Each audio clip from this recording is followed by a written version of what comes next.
婉君，童总，你怎么来了？我是郑清派给贵公司的法务代表，和你一起去北京。你也可以叫阮律师。阮律师，你先给程律师打个电话，你说现在同事的事务很繁忙，我不希望换律师。我已经交接好所有的工作了。怎么？我不是不希望你帮我，我是不想看到你那么辛苦。只要能帮上你，再辛苦都值得。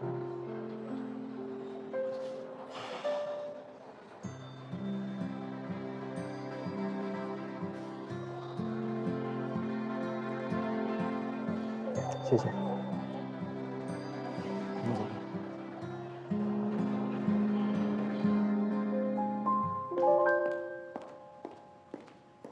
任总，童总他们到了。哦，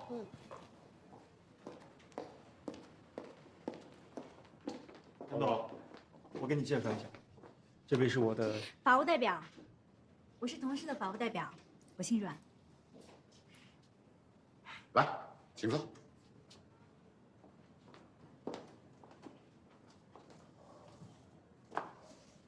童总，找这么个漂亮的法务，叶小姐不会有想法吗？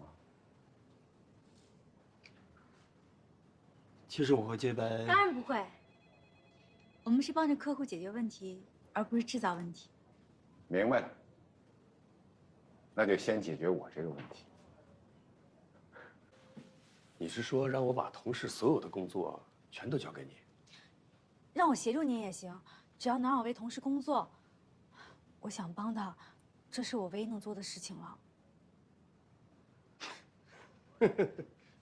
童卓瑶这个小狐狸，竟然把我也给算进去了。想当初他向我信誓旦旦地推荐你，好像不把你招进来就多大损失一样。原来他是为自己培养了一个专职人员呢。来，坐。所以是他让你把我招进来的。从来就没有什么巧合，不过还好，他是对的。我早就应该猜到的，可是他连一个字都没有提过。说实话，如果你不是在正清实习过，我也不会收他之徒，所以你没有必要背着包袱。童卓瑶这个家伙跟他老爸一样，什么事情都一个人扛着，也不知道他到底能撑到什么时候。这一关不好过呀。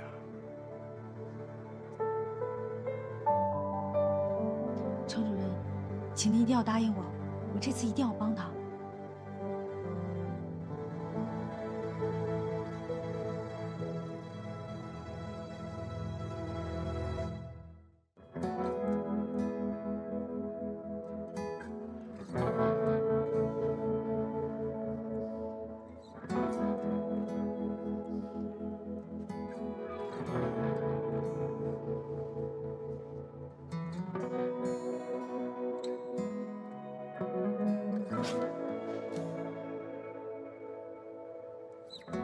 阮律师，哎，程主任，程主任，我知道你心急卓瑶的事情，就算你年轻精力旺盛，也经不起这么熬。一会儿休息的时候把这6个核桃喝了，好好补充一下。脑子要是罢工了，就白熬研究了。谢程主任。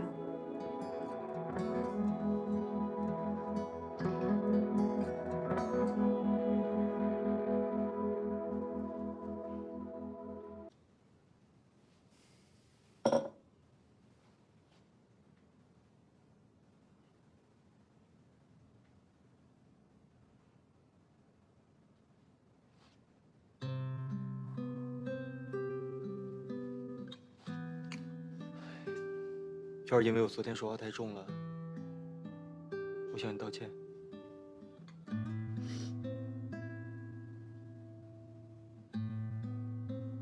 我爸就是因为我死的，我恨不得把命赔给你。你说你的身体再出了什么事情，我跟谁在一起都不会开心。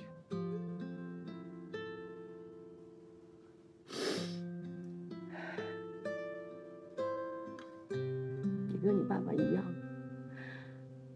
注定这一生都要为情所累。所以您才爱他，不是吗？他爱你，也是因为这个吗？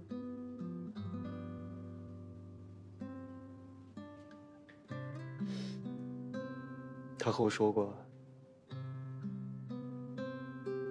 说您一定会理解的，因为他和你一样。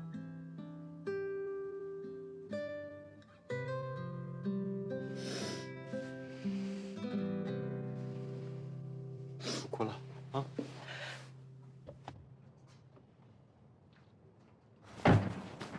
自己看看就好了。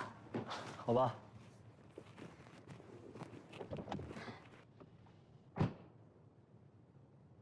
和阿姨吃饭怎么不早点告诉我呢？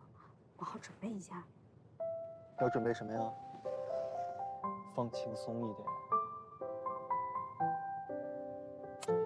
你放心好了，这次我跟我们已经聊过了，就最起码你们两个在一起不会吵得不可开交的。可是什么呀？跟我学。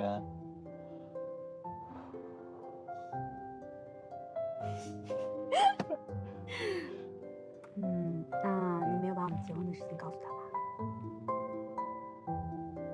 我想等我们两个在一起的时候，我们一起告诉他。反正今天不要。为什么呀？我不想让他觉得我是一个去炫耀的胜利者。好吧，好吧，胜利者。反正我们有的是时间。还有啊，不要跟阿姨吵架好吗？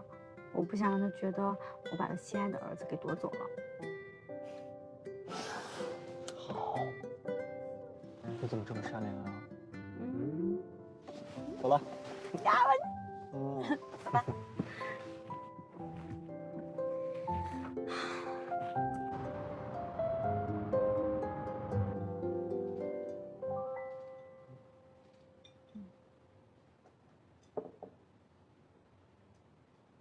阿姨，您多吃点。我吃饱了，我累了，我先回家了。妈，阿姨，我们一起走吧，主要送您回去。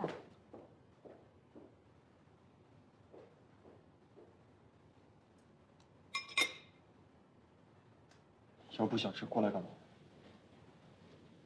来，坐来我们吃。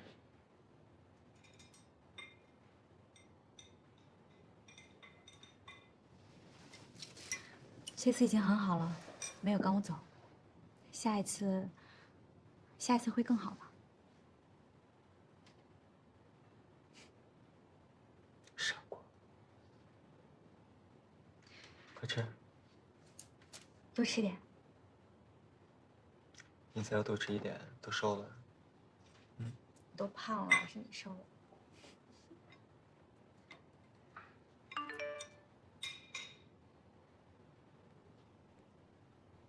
我不会让他进童家，答应你和他在一起，才是害了你。怎么了？没事，公司的事情。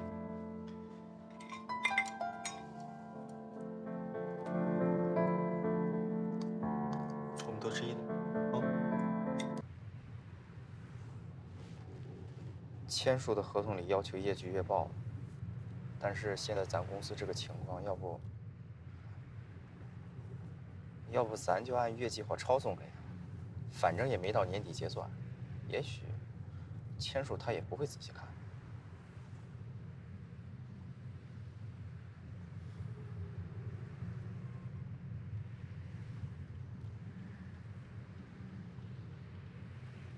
送我去金河。你也要去找戴静姐啊？你这不是听到了吗？可是就是还要我再重复一遍吗？快去吧。哎，不好意思，你们不能进去。欢迎龚总为您指导啊！戴静姐，我告诉你，我不管你想要做什么，现在马上给我停下！给我一个停下来的理由先。我让你停下来。这不是同事，这叫金河。我说了算。我知道你不想承认，但是我和你都一样，都是童海镇的儿子。我不允许任何人毁了爸的心血，尤其是你。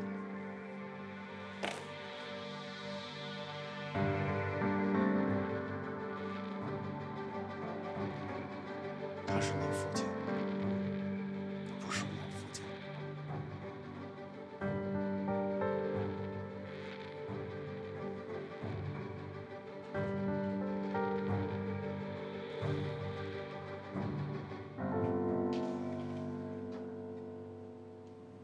那钟老呢？你就这样把他奋斗了一辈子的钟志当成儿戏，毁了2家公司，我相信钟阿姨都不会放过你。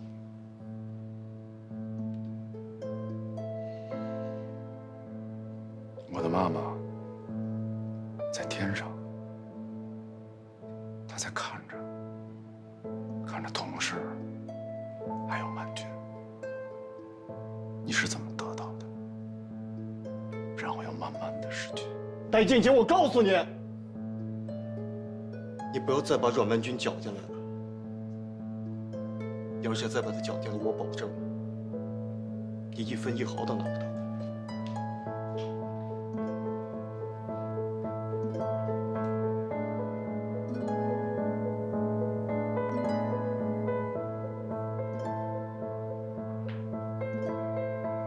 我等着。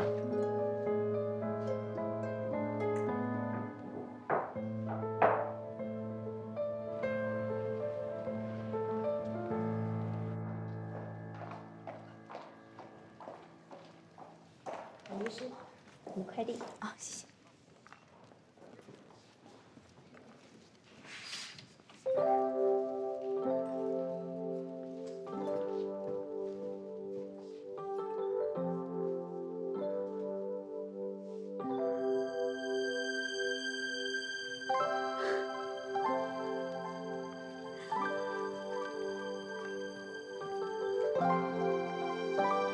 阮律师，恭喜啊！谢谢你，程主任。到我办公室聊2句。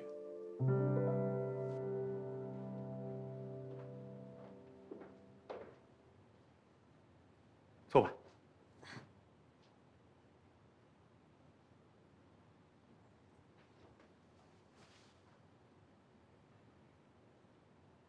如果我说这些日子我一直在观察你，你不会觉得意外吧？您当然有权利了解您每一个员工的工作能力了。坦白说啊，应该说和所有面试你的人一样，我曾经质疑过。但是从现在你的工作表现来看，你打消了我所有的顾虑。既然您也质疑过我，为什么还要让我来这里工作呢？现在既然决定把你留下来了，告诉你也无妨，只是你不能因此作为辞职的借口。其实这件事情是这样的。对不起啊，周瑶打扰你们一下，我有事情和程律师单独说一下。等我一下。那我先去忙，你们聊。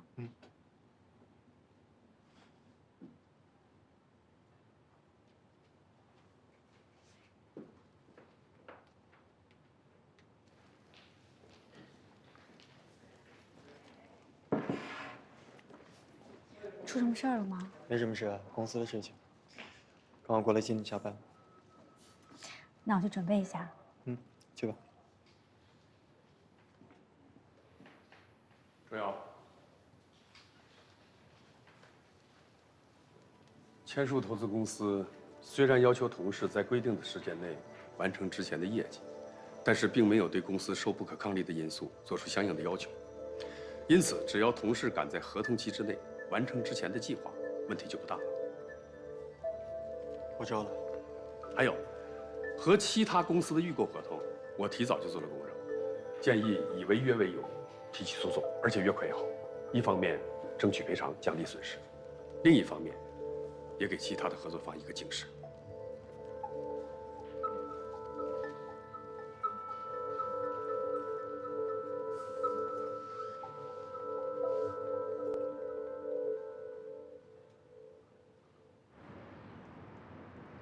想要吃什么呀？公司到底出什么事了？公司没什么事啊，就是一些合约的问题。每次都是这样，怕我担心什么都不跟我说，我就像是一个局外人一样。让你焦头烂额的时候，陪在你身边的都是别人。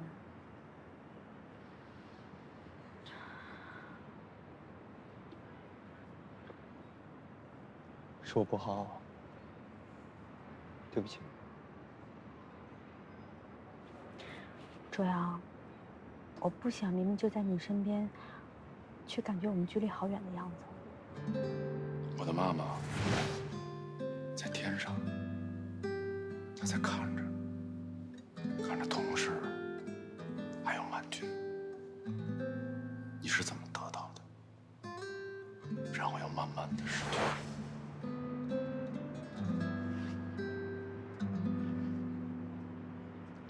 是这样，公司的合同呢出现了一些违约状况，不过没有什么事情，你不用担心。违约？是不是静姐做了什么？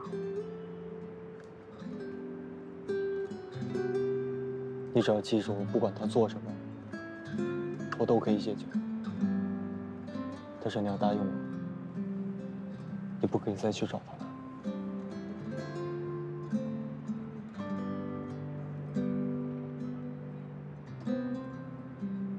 吃饭去啊！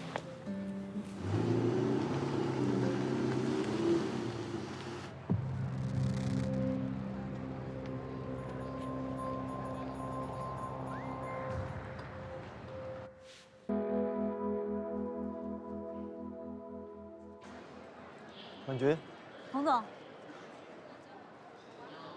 你怎么来了？我是郑清派给贵公司的法务代表，和你一起去北京，你也可以叫阮律师。阮律师，你先给程律师打个电话，你说现在同事的事务很繁忙，我不希望换律师。我已经交接好所有的工作了。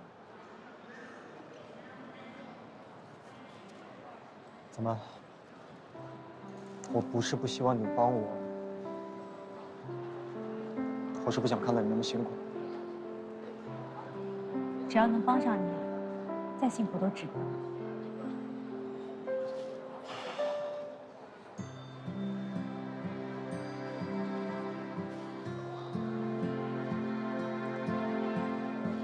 谢谢。我们走。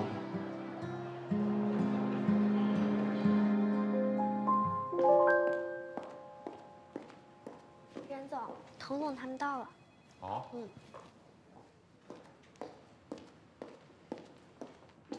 袁总，我给你介绍一下，这位是我的法务代表，我是同事的法务代表，我姓阮。来，请坐。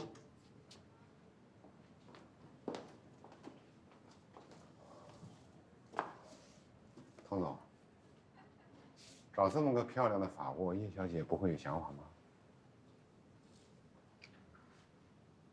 其实我和洁白，当然不会，我们是帮着客户解决问题，而不是制造问题。明白了，那就先解决我这个问题。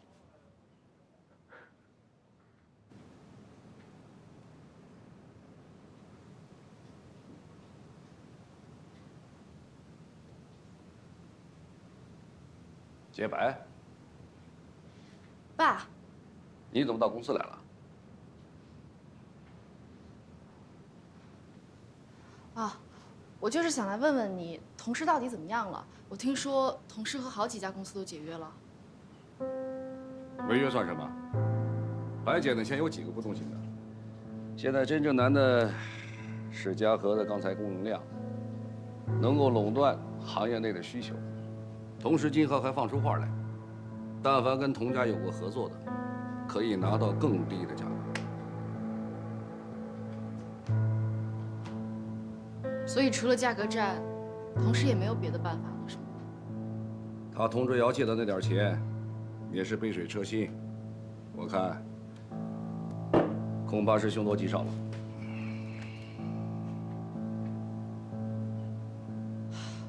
现在就去找他。你找他干什么？我警告你啊，不许拿我们红叶下去承诺。我就是想去告诉他消息，让他提前防备。你现在该好好想想，是不是非他童卓瑶不行？还有啊，那个林露云，若再来找你，恐怕也是最后一回了。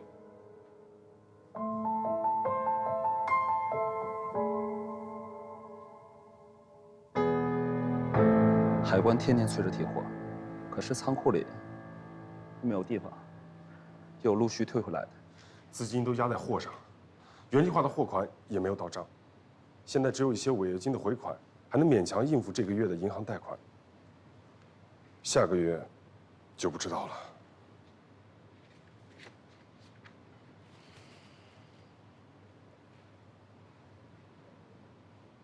对不起，让你们辛苦了。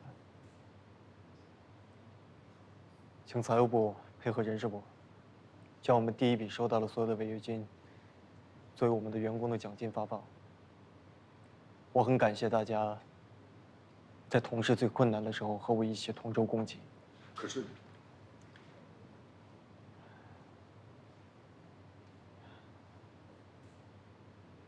目前公司遇到了这个状况，是我没有预料到的。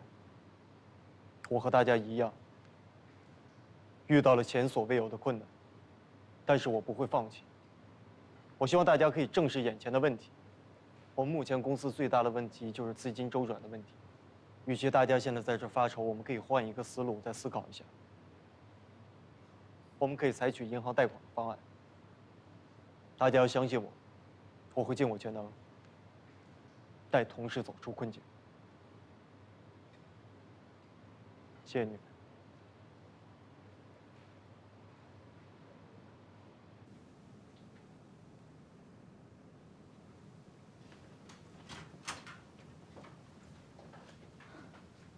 回来了，累了吧？我给你盛碗汤。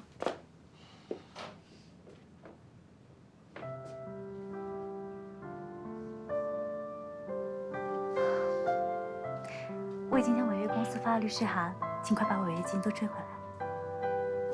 对不起啊，我能为你做的只有这么多了。我只要你在我身边就够了。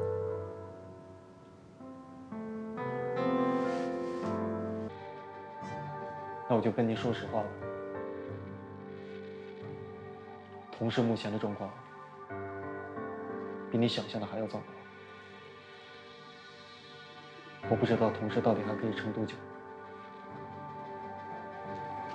什么叫不知道？童卓瑶，你把话给我说清楚。好，戴静杰现在降价竞争，他的目的就是想把元气大伤的同事彻底搞垮。你知道这样做下去是两败俱伤的，他已经不惜赔偿中视了。我只有唯一的办法，去找钟老。这不可能，你这就是羊入虎口。这么多年了，钟立涛就在等这一天，你不知道吗？可是现在没有其他的办法，这是唯一的办法。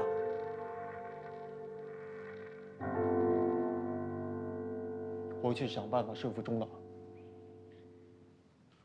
尽量用股权置换的办法，将两家公司捆绑在一起，这样才能够保住同事。那我也不会答应让你拿同事去冒险。知道吗？可是他们继续这样不择手段的下去，依照目前同事的状况，同事已经撑不了了。那你这就是让我拱手相让啊！妈，你要想清楚了，钟氏早晚会交在戴静杰的手上。即使股权置换失败了，也总比落入他人之手要强吧。最起码我爸的在天之灵可以得到安息。你跟我说过你会离开他，所以你骗我，是吗？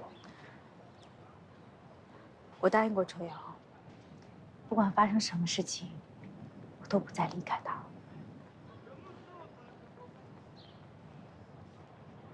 有时候你看不见的结局，我能看见。就像你一直看不见我在你身后一样。没关系的，保重。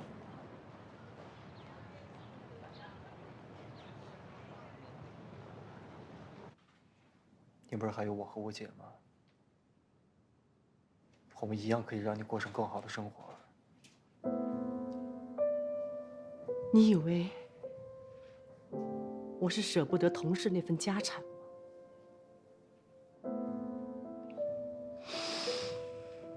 我是为了那一声童夫人。你爸爸的心早就随着宗文一起死，只有在同事。只有听到那一声“童夫人”的时候，我才知道，我是他童海珍名正言顺的妻子。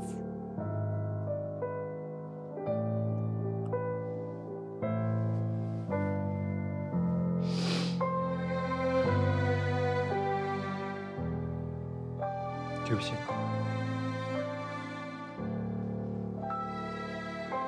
是我没有保护好同事。妈，你这是干什么呀？快起来！我不要听你说对不起。同事是我的命，你要想让我活下去，你就和洁白结婚，保住同事。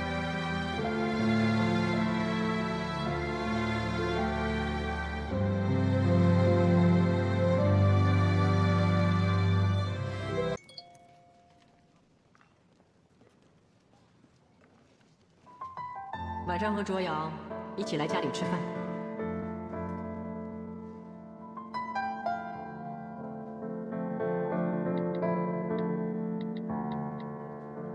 好的，阿姨。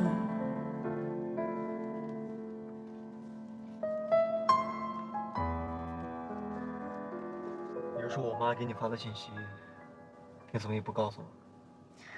本来我们就说好晚上要见面的，我就想见面以后再跟你说来得及啊。而且阿姨第一次邀请我，我总不好拒绝吧？要不算了吧。最近咱们都这么忙，好不容易一起吃个饭，我们应该自己轻松一下。我跟你说一下。哎，卓阳，我知道你在担心什么，放心吧，没事的。而且，这是阿姨第一次邀请我，我肯定是要去的。那是因为你不了解她。是啊，我是不了解他，可是他也不了解我啊。你总要给我们一次互相了解的机会，对不对？傻瓜，我妈她摆鸿门宴也不是第一次了，你忘了她来正经，当你的面前跟你说了什么？嗯？如果他想来找我，就算我不去，他也还是会来。最难听的话，他都已经说过了，不会更坏了，相信我。走吧，卓阳，要是迟到的话，太太说我把你教坏了。傻瓜。走吧。嗯。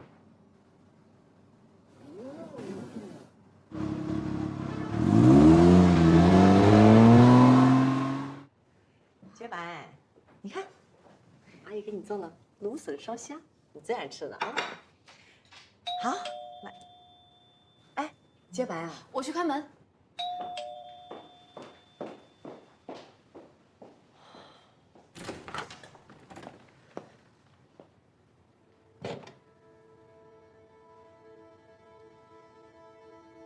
是我妈叫你过来的。我不知道有客人。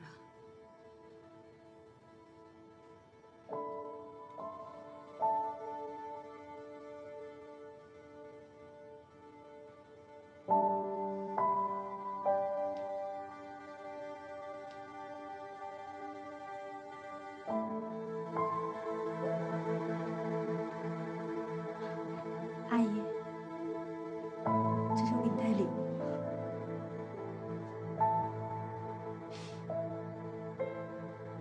好了，人都到齐了，来，洁白。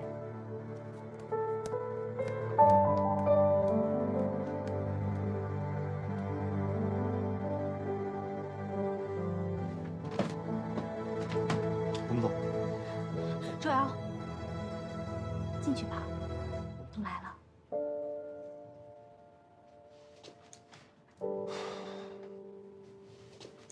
我不是都跟你说了吗？偏不听我的，非要来。走吧。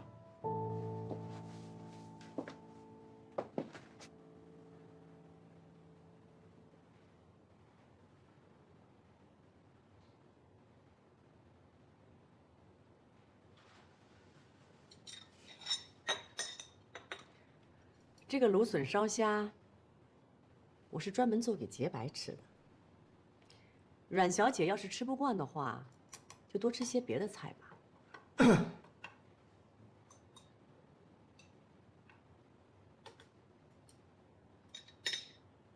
洁白啊，我知道你喜欢暖黄色，等过几天，我找几个人帮你把房间重新刷一下。就算你们俩结婚要搬出去自己住，也得在我这儿留个房间嘛。不用麻烦了，我早已经和曼君结婚了。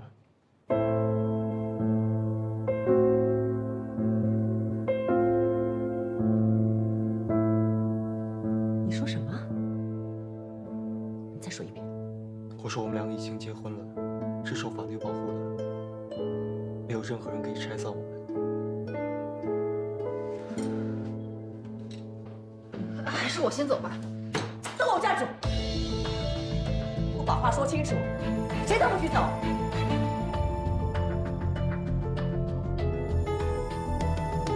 什么叫已经结婚了？啊？你问过我吗？我是你妈，我生你养你，结婚这么大的事情，你跟我商量过吗？你有跟我商量过吗？童春阳，不觉得你太自私了吗？妈，如果我自私的话，就不会为了您，为了这个家，在这个地方待到今天。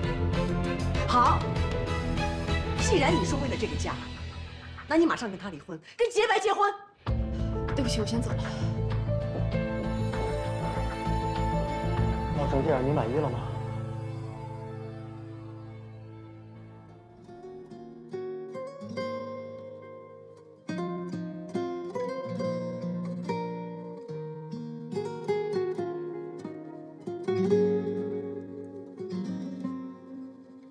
也许对的人在晚出现一天，我就随爱找个伴，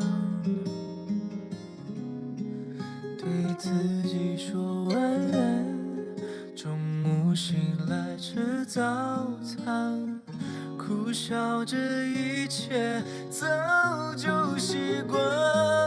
我爱我美丽，一个人太久，那么就让我抱紧我。对不起，我让你受委屈了。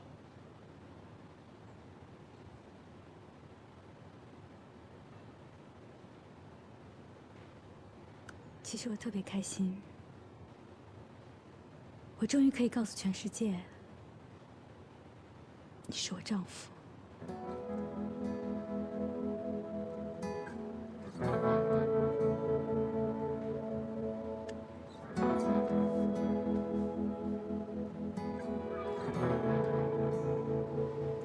你知道，每当你受委屈的时候，我是多么想抛下一切不管。只要你在我身边，我就什么都不怕。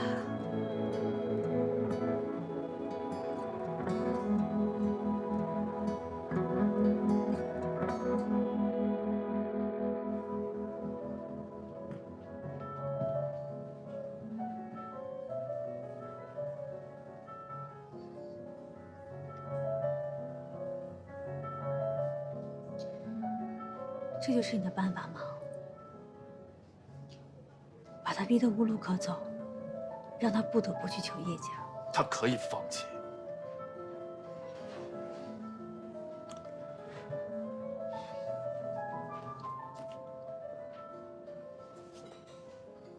如果他在他的家业和你之间，他选择了你，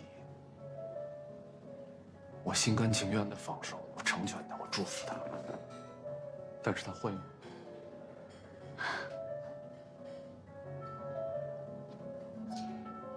我不需要知道他选择什么，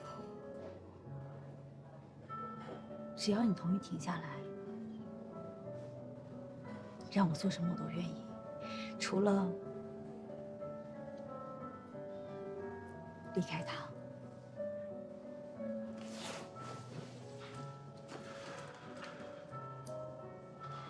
除了离开，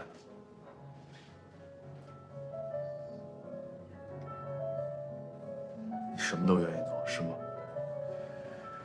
除了离开他，违法的事也做吗？违背良心的事你也做吗？你什么都愿意吗？好，那我举个例子，比如说我找一个员工的电脑，把里面合同的底价泄露出去，然后你来帮我做一个伪证，我去打官司，我赢了这场官司，我拿回赔偿金，夺回我之前低价卖钢材的损失。你做得到吗？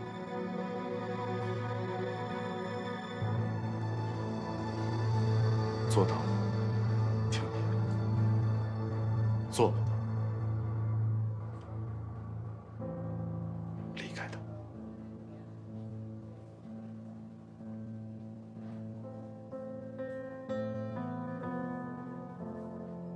文娟。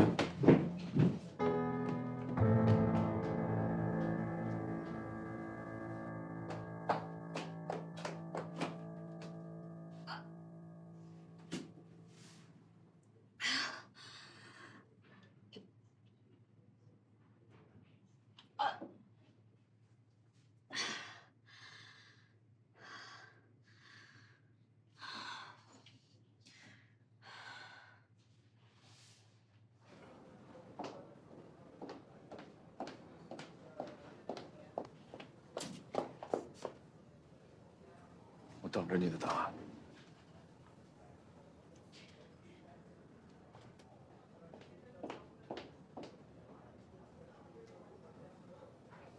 你好，你好，我们是同事的，我们找一下你们李总。我们李总不在，我昨天预约过了。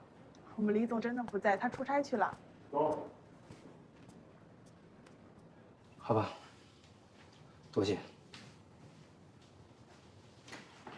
他们都说没时间，过不来。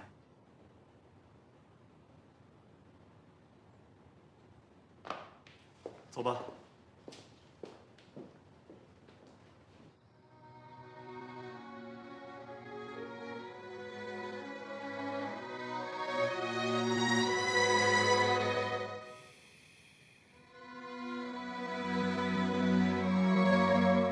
太爱你，恨不得你把我心都拿去。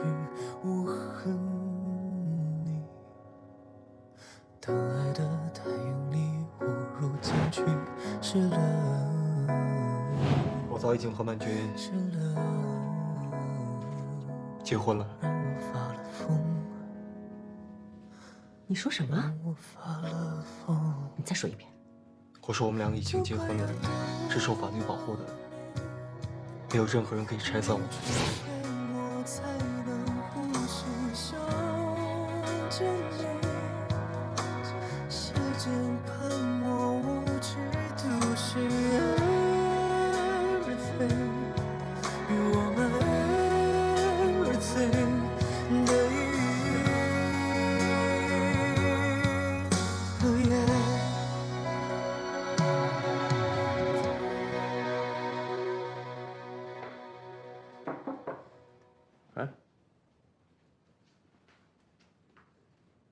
程主任，为什么不让我负责同事呢？啊，是这样，陈律师的同德事务所很快就会划分到正清来，有很多业务需要接手，你抓紧准备一下。接手业务，杨律师、张律师都可以啊，为什么非要是我呢？律所有律所的安排，你管好自己就行了。可是你也知道的，同事现在情况很棘手，不是个坏人。别再说了，我已经决定了。难道你就忍心让我这样看着卓瑶不管吗？正是因为卓瑶怕你跟着担心，才让我这么做的，你还不明白吗？程主任，是不是又出什么事儿了？你自己看吧。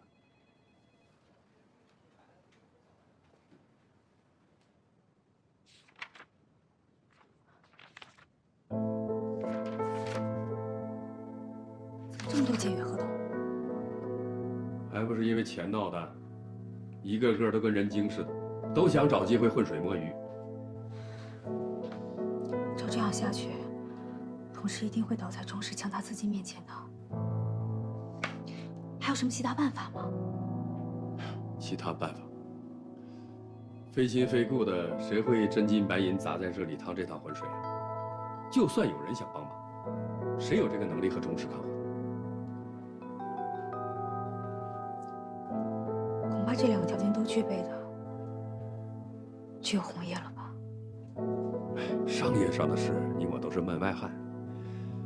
只是卓瑶觉得你更重要，所以你就不要为了帮他而再去做傻事了。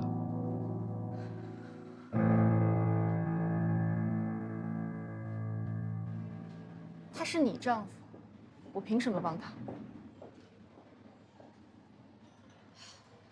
我知道，我这么做是有些强求，可是除了红叶，除了你，没有人可以帮他。可是我已经给过他机会了，是他自己不要。因为他知道，他如果那样做的话，会伤害我们两个人的。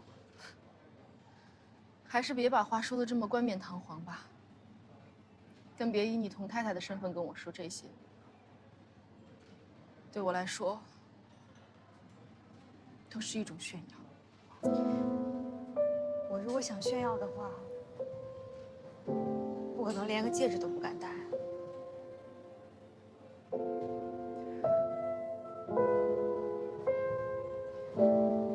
如果我有办法帮他，我一定不会来求你的。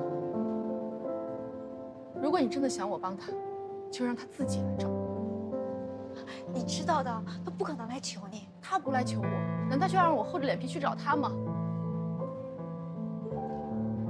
你们不可以这么对我。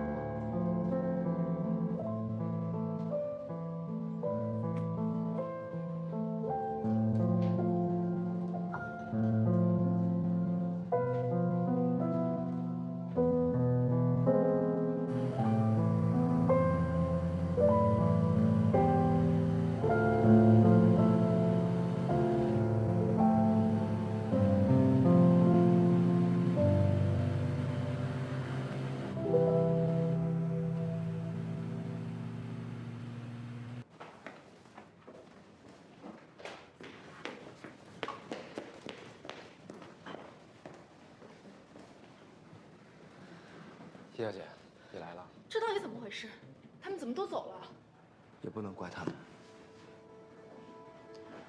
我们得到的违约金只够还这个月的银行贷款。童总抵押了自己的房子，才发了工资。签署的资金不都进来了吗？都压在钢材上了。其实童总早就有预感，都怪我，担心说延迟出货再出什么问题。锦和一点机会都没有。摆明了就是要逼死你同事。我先跟美国公司联系，希望争取一些时间。以公司现在的状况，我们没有办法按合同完成业绩，更没有办法按时还款。一旦如果签署提前追回投资，那我们同事只能宣布破产。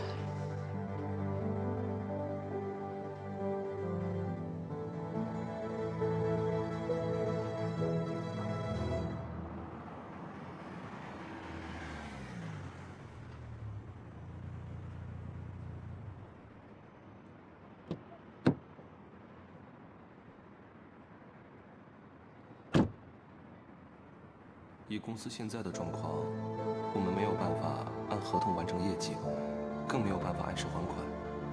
一旦如果签署提前追回投资，那我们同事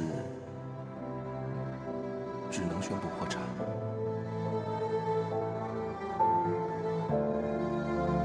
一定不会让你有事的。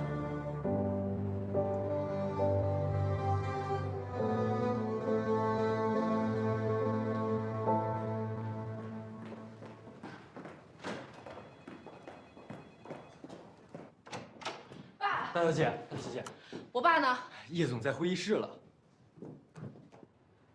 刚才大家谈到的这个项目啊，我考虑了一下，我觉得它的可行。我有急事找你。哦，先去办公室等我吧。我真的有很重要的事情要跟你说。我在开会，去办公室等我。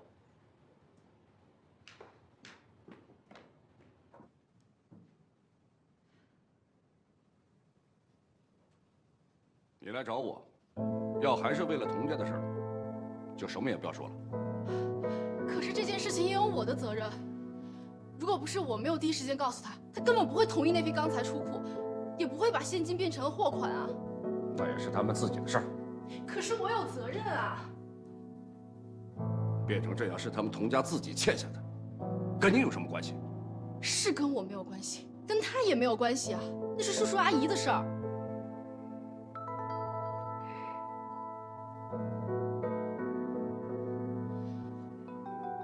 爸，你就帮帮他吧。洁白，我为什么不帮他？你难道不明白吗？我当然明白。可是爸，我看着他那么难受，我心里也不好受。心里不好受的是我。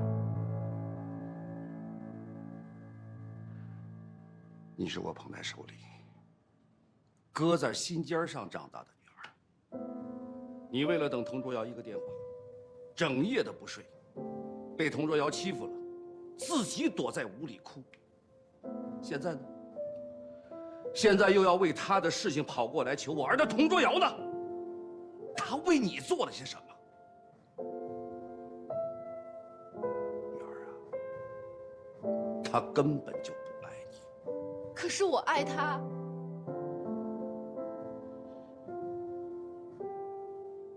这20年，我每天都盼着自己长大，就是为了可以嫁给他。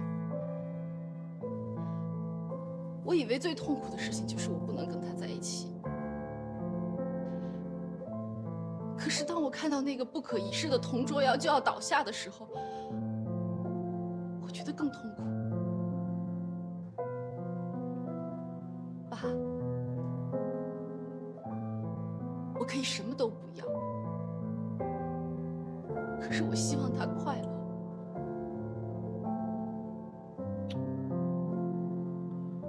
我怎么能有你这么一个傻女儿？爸，你就帮帮他吧。洁白啊，我告诉你，只要你想得到的，爸爸一定帮你得到，包括他童卓瑶。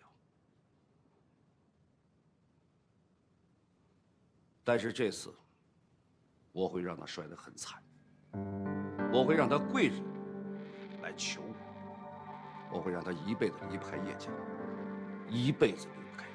爸，我希望的不是这样的。这是我唯一的条件。爸爸辛辛苦苦一辈子赚下了红叶，这都是为了你。想让我拿红叶去帮他，除非他是我叶志宏的女婿。爸，可是他已经……你明知道他不会答应的，你别再勉强他了。恐怕现在由不得他了。他想让我投资，除非拿着订婚的请柬来找我，否则就别怪我逼他。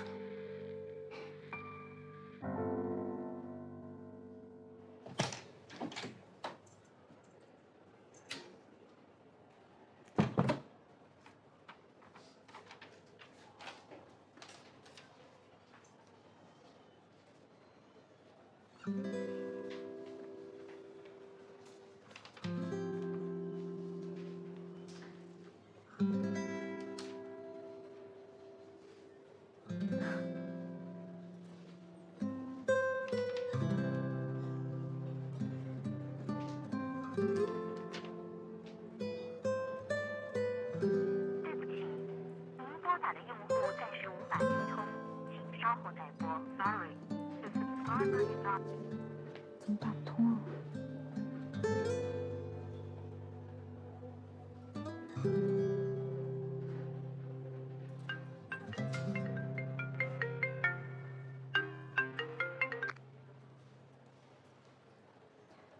叶小姐，现在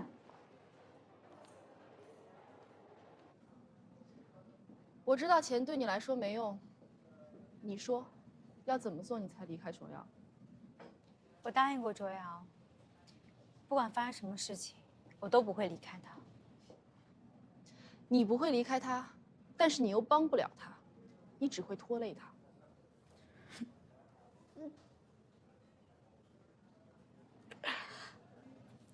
如果说完的话，我先走了。我爸说了，只要卓瑶和我订婚，他就注资同氏。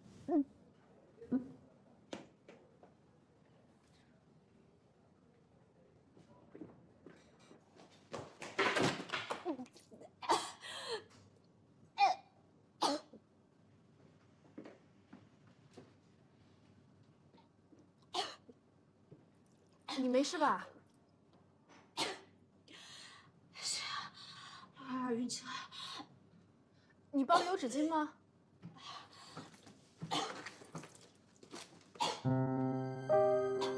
你怀孕了？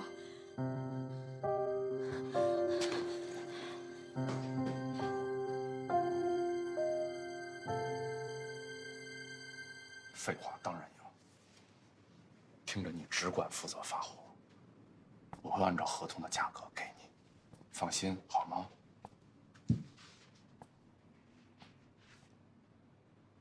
先这样，我现在还有事儿。不要再拿这些废纸给我。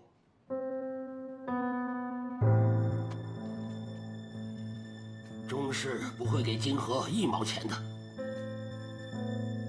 哎，你也不必费尽心思巧立名目了，没有钱，也不会给的。我再说一次，你立刻停止你手上所有的交易，否则我要抽回所有金河的资金。想在钟氏说了算，等我死了以后再说吧。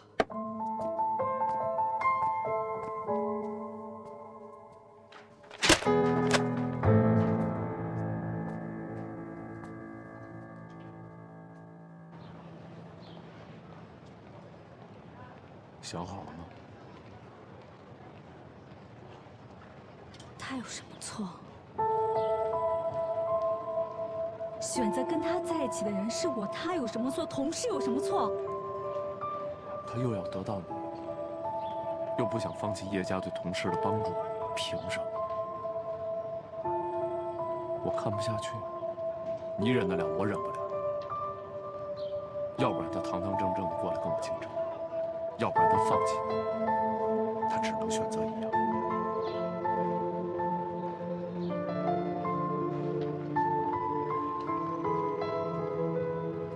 是不是只要跟他分开，你就会放手？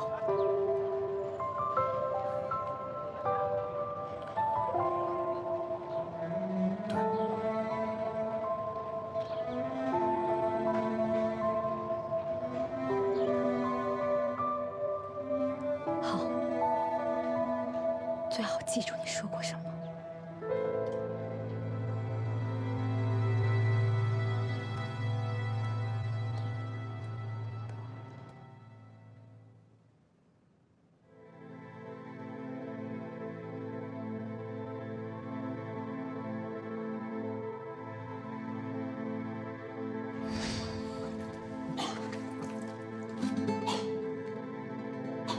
你怀怀孕了。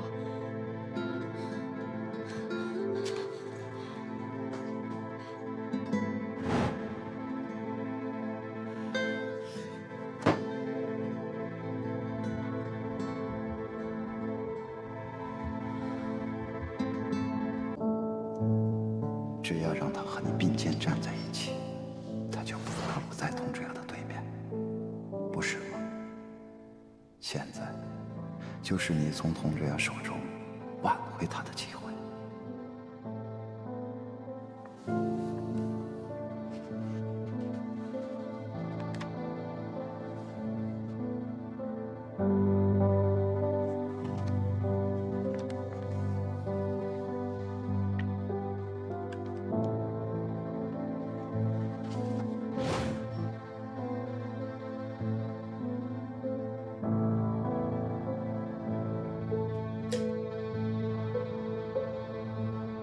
就是辞个职吧，多大点事儿？要去哪儿不方便，让他来找我，钱多活少，肯定给你照顾好。就是因为这样，我更不可能让他去你那儿。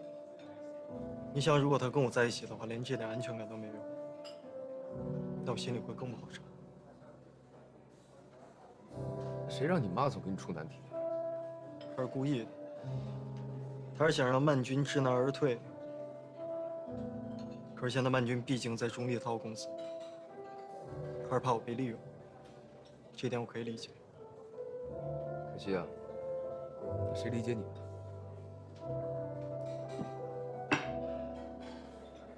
都没法干活了。新闻报道不是都已经铺天盖地了吗？他们是海鲜素材不够吗？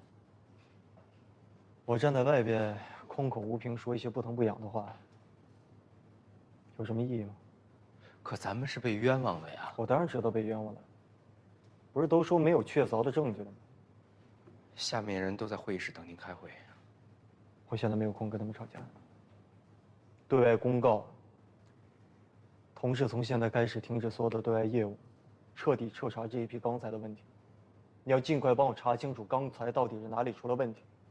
还有，我们一旦开口，就不能给任何人留下质疑的机会。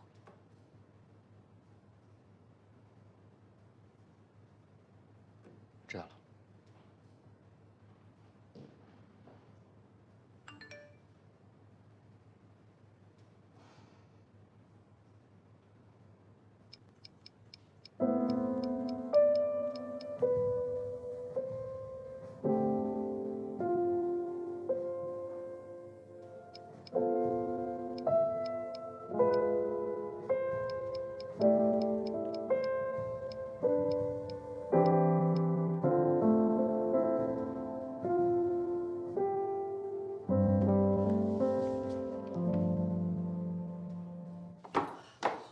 着急吗？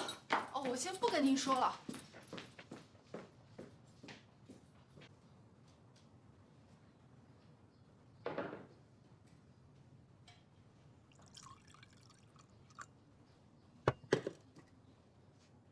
爸，喝茶。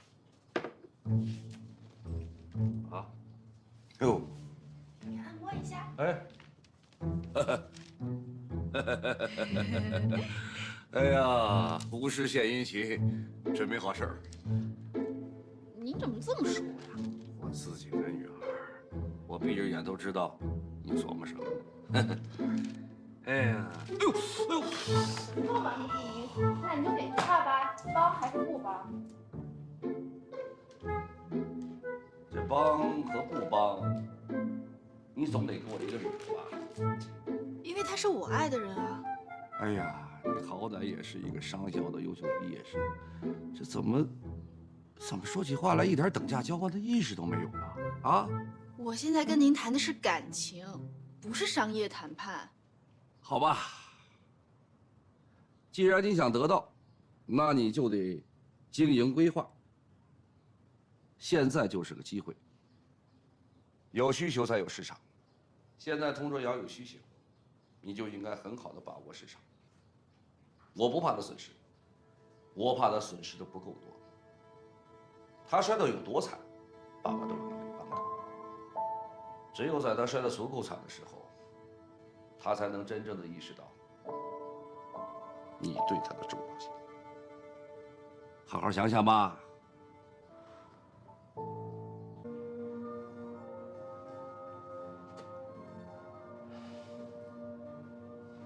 童总，这已经是拒绝咱们的第3点了。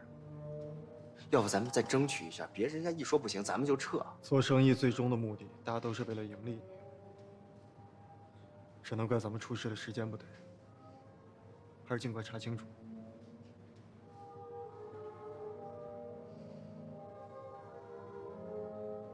实在不行，咱只能找红叶帮忙了。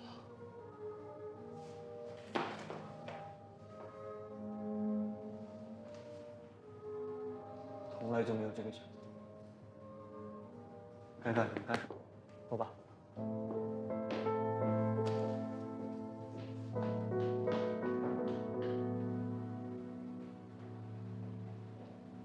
不能再等了，你赶紧给洁白打个电话，让他跟他爸爸好好说说。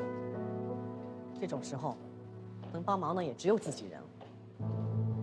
出了事情，你从来都不会想怎么去尽快解决，永远把希望寄托在别人身上。除了我，谁是自己人？